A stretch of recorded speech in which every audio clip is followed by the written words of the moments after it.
Hello everyone, welcome to our Pranayama Practice for this week. My name's Bridget from Lucky Elephant Yoga and Wellness. And so these practices, we're really diving into pranayama, which is the study of the breath. Prana is both related to our breath and to the physical life force that flows within our body. And it's said that if we don't move the breath, we don't move that force. So we do our pranayama practices, which is our techniques to deepen into our breath, to connect more into that fluid energy, that flowing energy throughout the whole body. And our pranayama practice can really influence a lot of things. It can influence our mind, it can influence primarily our nervous system, right? And we can really engage into our parasympathetic nervous system and ground and find release. So in the last couple of sessions, 3 sessions or so, we've talked about specific techniques of breath. We did Dirga breath, we did Ujjayi breath, we did Nadi Shodhana, which was alternate nostril breathing.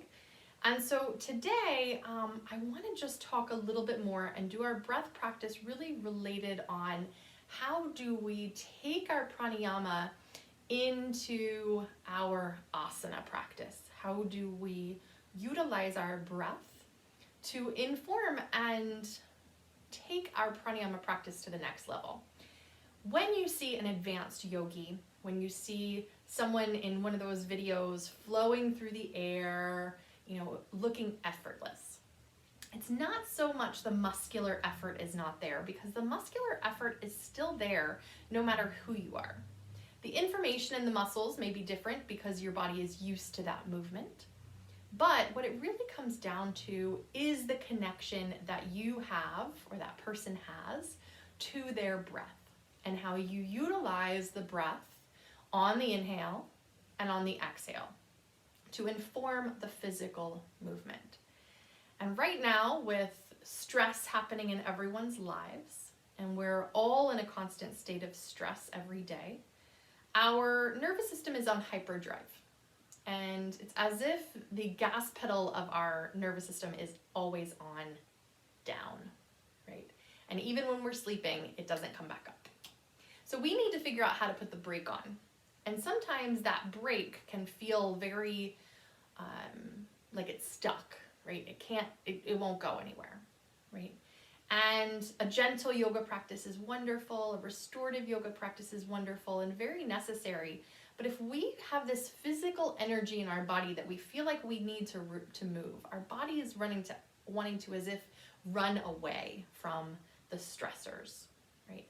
Then laying on our backs is really probably not gonna help a lot initially until we learn how to incorporate our breath. So if everyone you just place your hands on your belly and notice, you can close your eyes or find that soft downward gaze if closing your eyes isn't available to you today. And notice just how you're breathing. Notice if there's any movement in the belly or if it's all kind of stuck up here in the ribs and the chest. And that tends to be the place that we breathe, especially when we're busy or stressed in life. And now see if you can let the breath fill with the inhale. And let the breath release with the exhale. And again, fill with the inhale. And release with the exhale. And it's not so much a pulling back of the navel. Don't do that because that will actually weaken your spine. But it's a softening of the muscles. So what's happening is our diaphragm's moving down and pressing on the organs within the belly. And we want those organs to have somewhere to move. So the belly extends out. And then the diaphragm starts to come back up to its natural position, which is actually in this kind of dome shape right underneath the ribs. And the belly can soften and all of the organs of the belly can go back to their natural place. And then also what's happening is our vagal nerve, which is our 12th cranial nerve, goes down from some of our facial features and our throat, through our throat, and it goes down through the diaphragm and then attaches into our intestines and all the way down. But it is interdiaphragmatic, which means that it goes through the diaphragm, that nerve. And that nerve is attached to our parasympathetic nervous system, which is our resting, our digesting nervous system, right? It's the way that we ground in. So when we're in our yoga practice and we're breathing very short, shallow, non-diaphragmatic, as we say, without the diaphragm moving, then we're actually stimulating the sympathetic nervous system, right? But when we begin to allow the belly to add into our practice, and we begin to extend that belly breath a little bit, we start to tone the vagal nerve and we start to inform the parasympathetic nervous system. So take another few breaths and see if you can add a 2, 3, or even 4 count to that belly breath.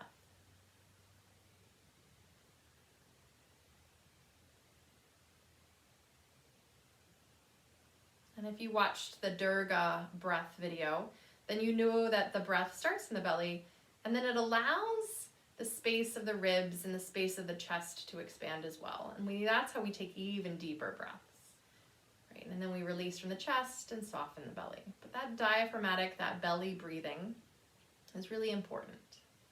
As you take a few breaths, maybe you start to feel a little bit more ground. And now, how do we take it into the asana practice?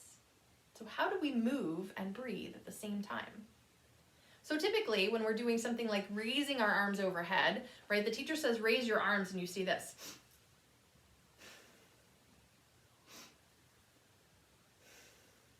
Right?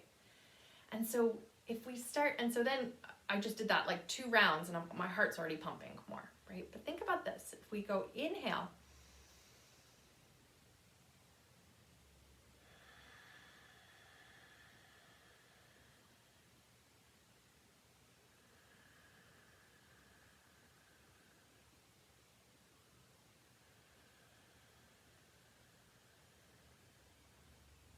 and you start to move with the breath. So just do that wherever you're sitting. Just start to add arms into your breathing.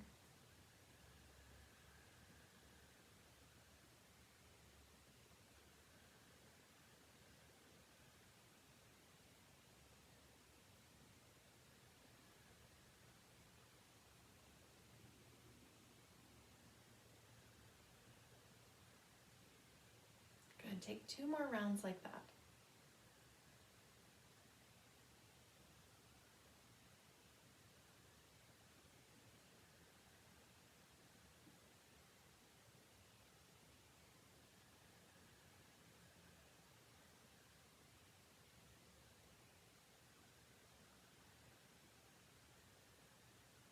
Excellent. And now let's add in just some different arms. So take your arms just about 90 degrees. Yeah, elbows right into the ribs. And all we're going to do is inhale and lift, and exhale and lower. Yeah, inhale and lift. Those slow, steady inhale into the belly, slow, steady exhale. Beautiful. Take 2 more of those.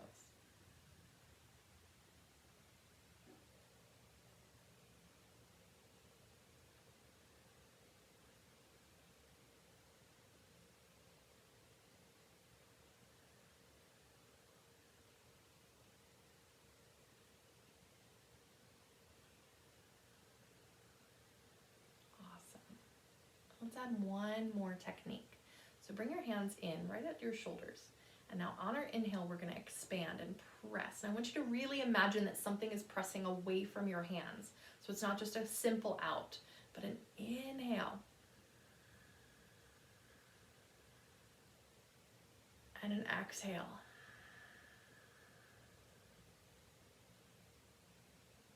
Good, and an inhale.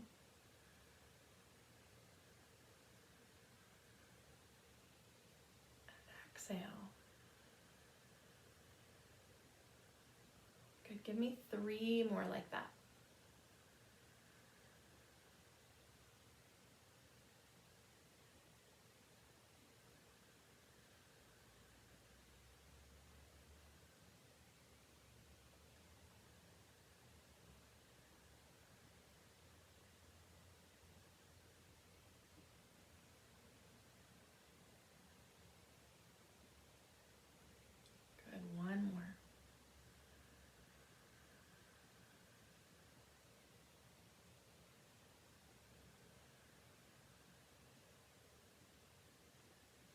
Awesome. And then just place your hands down on your thighs and notice how your nervous system feels.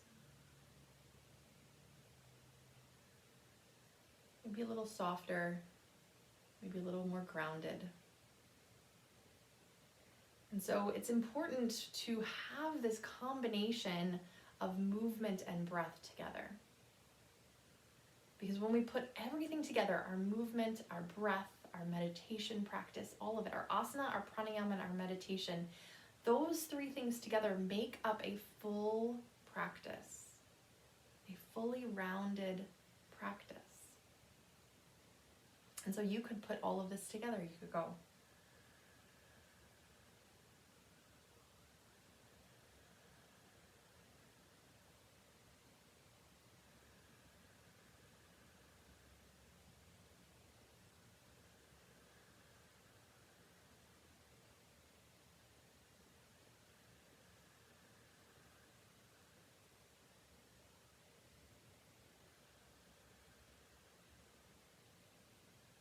and there you have a little yoga phrase. Really attention based onto the belly. And then when you're in your other practices, when you're in your asana classes, and the teacher is moving along with the practice and telling you when to inhale and when to exhale, start to notice if you can attach the belly breathing to the poses and the asana that you're doing. So instead of trying to go too quickly and letting it all be up here, see if you can start the breath from the belly and really move slowly and more controlled. And then for those of you that did the Ujjayi practice, so if you haven't, you can go back to that practice. That little soft restriction at the back of the throat is also a great way to tone the vagal nerve. So if we add our Durga breath, our big full belly, ribs, chest breath, right, that diaphragmatic breathing, with our Ujjayi breath, we get like a double whammy for the vagus nerve. And then we get a double whammy for the parasympathetic nervous system. And so allowing yourself to do that in simple yoga poses will teach you to do it in more complex yoga poses. So I recommend starting small, starting with just your simple poses within your class. And even if you're doing a yoga class and you only focus on this breathing for maybe a 1/10 of the class, then great. And the rest of it, you kind of find yourself floating off into your natural breathing. Okay. But the more that you focus on this breathing, it will become your natural breathing. So that there will be a point in your practice where you go through a whole class conscious of belly breath, conscious of how the inhale informs you and the exhale informs you. And then your asana practice will take to a new level. So, practice that belly breathing. And if you find yourself in times of extra stress and your system seems to be haywire, just bring your hands to your belly, close your eyes, and take 10 rounds. 10 rounds of belly breath. And see how the nervous system responds and how you feel after. If you're feeling any kind of insomnia or trouble sleeping, try to take those belly breaths. Give yourself that gift of ground throughout your day. Ground within your yoga practice so that you can rest even better. That your body knows how to rest and knows how to ground and stay supported. All right. Namaste, my friends. Thank you.